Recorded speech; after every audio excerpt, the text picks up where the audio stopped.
Hello বন্ধুরা, আজকে আমি কাঁঠালের বিচি বাটা করছি। দেখতে থাকুন পুরো ভিডিওটা।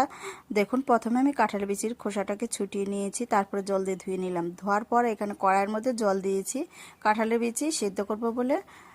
তারপরে দেখুন লবণ দিয়ে আমি সেদ্ধ করে নিয়েছি, অনেকটাই সেদ্ধ হয়ে গেছে। এখন আমি নামিয়ে ফেলবো। কড়াইটা আমি পরিষ্কার করে এখানে দিয়ে দিয়েছি সরষের তেল, শুকনো লঙ্কা ভেজে নিব। ভাজার পর এখানে দিয়ে দিচ্ছি রসুন আর কাঁচা লঙ্কা, সাথে দিয়ে দিব একটু কালো জিরে বাটাটা টেস্ট করার জন্য। তারপরে ভেজে কিন্তু নামিয়ে ফেলছি। এই বাটা একটু ঝাল না হলে কিন্তু খেতে ভালো লাগে না। তারপর আমি পাটার মধ্যে বেটে নিব। এরকম পাটার বাটার রেসিপি কার কার খেতে ভালো লাগে অবশ্যই কমেন্টে জানাবেন। দেখুন, তারপর স্বাদ মতো কিন্তু কাঁঠালের বিচিগুলো আমি বেটে নিচ্ছি। ভিডিওটা ভালো লাগলে অবশ্যই সাবস্ক্রাইব, লাইক, কমেন্ট করে পাশে থাকবেন। এভাবে করে আমি বেটে নিব। আপনারাও বাড়িতে একবার হলেও ট্রাই করে দেখবেন। আর এই রেসিপিটা গরম ভাতের সাথে